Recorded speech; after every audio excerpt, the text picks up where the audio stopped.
প্রশ্ন লক্ষ্য করি, একটি সংখ্যা 650 থেকে যত বড় 820 থেকে তত ছোট, সংখ্যাটি কত? প্রশ্নটি এসেছে 22তম বিসিএস এবং বিআরইবি এর জেনারেল ম্যানেজার প্রশাসন এবং মানব সম্পদ 2022। তো আমরা দেখতে পাচ্ছি যে এই বিসিএস এর প্রশ্নগুলাই বিভিন্ন পরীক্ষায় ঘুরে ফিরে এসে থাকে। সুতরাং আমরা যদি বিসিএস এর প্রশ্নগুলো একটু মনোযোগ সহকারে সমাধান করি তাহলে কিন্তু আমরা পরবর্তীতে যে কোনো পরীক্ষায় এই ধরনের অঙ্ক আসলে আমরা খুব সহজেই সমাধান করতে পারবো। তো চলুন আমরা প্রশ্নটি সমাধান করি। এর জন্য আমরা একটা শর্টকাট ইউজ করব, সেটা হচ্ছে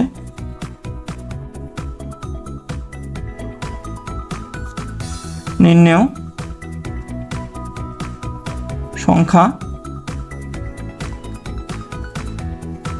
সমান আমাদের যে দুটো সংখ্যা দেওয়া থাকবে, যত বড় এবং যত ছোট, সে দুটো সংখ্যা আমরা যোগ করে দেব। 650 যোগ 820 ভাগ দেব হচ্ছে 2। আমরা যদি এখন যোগ করে নিই, 0 2 5 7 8 6 14, 1470কে আমরা যদি 2 দ্বারা ভাগ দিই তাহলে আমরা পাচ্ছি 735। তাহলে আমাদের নির্ণয় সংখ্যাটা কিন্তু 735। তো আমরা যদি একটু বিস্তারিত করতে চাই তাহলে ধরে নিতে হবে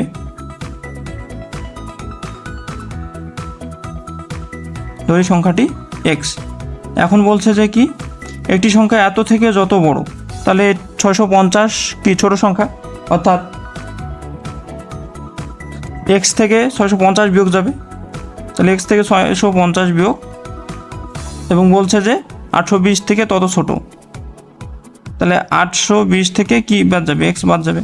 তাহলে আমরা যদি x একদিকে লিখি তাহলে কি লিখতে পারবো, 2x সমান 820 যোগ 650, তাহলে x সমান এই দুটো যোগ করলে হচ্ছে 1470 ভাগ 2 সমান হচ্ছে 735।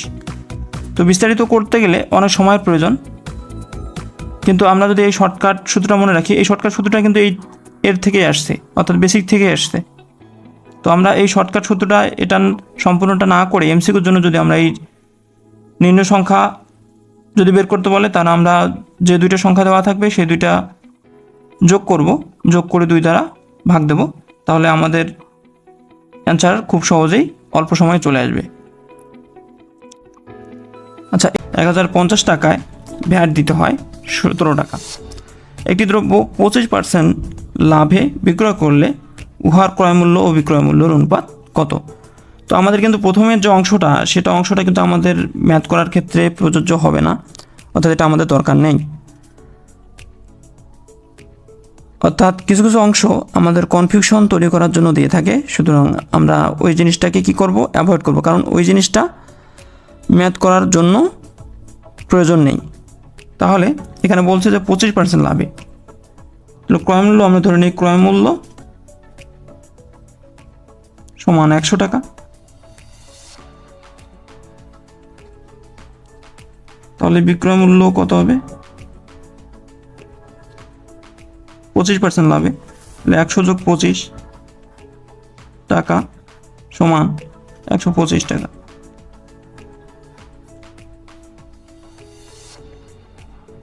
এটা হচ্ছে কি 25% লাভে, এখানে আমরা সামনে লিখে দিই 25% লাভে। তাহলে বলছে ক্রয় মূল্য এবং বিক্রয় মূল্যের অনুপাত বের করতে বলছে। তাহলে ক্রয় মূল্য অনুপাত চিহ্ন দেব, বিক্রয় মূল্য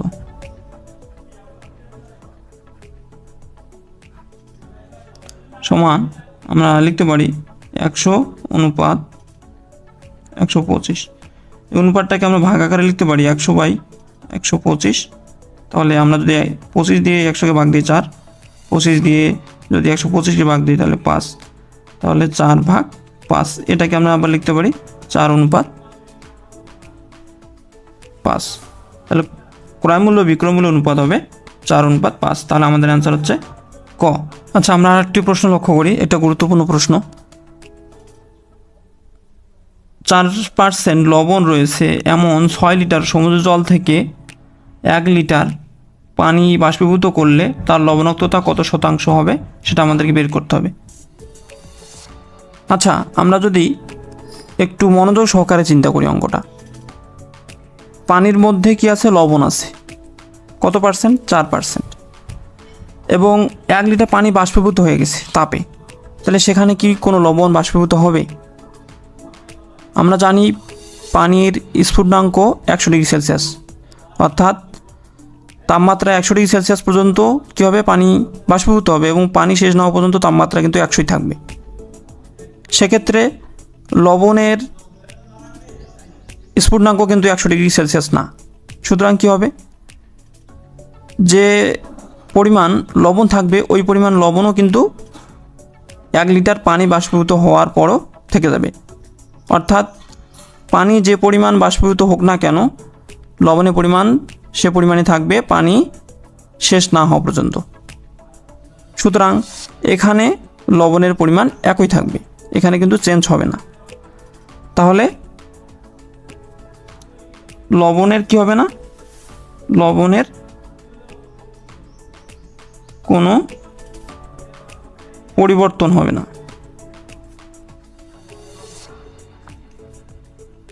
সুতরাং যে পরিমাণ লবণ আছে ওই পরিমাণ লবণই থাকবে, অর্থাৎ লবণাক্ততা এর শতাংশ পরিমাণ হবে 4%।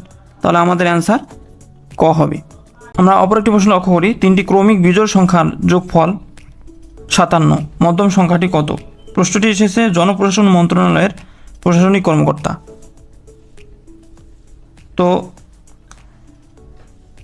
এরকম যদি দেওয়া থাকে যে 3টা ক্রমিক সংখ্যা, অর্থাৎ পরপর 3টা সংখ্যা, এর যোগফল 57, তাহলে মধ্যম সংখ্যাটি কত হবে সেটা বের করতে বলে।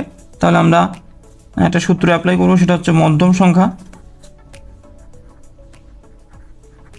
সমান ক্রমিক বিজোড় সংখ্যার যোগফল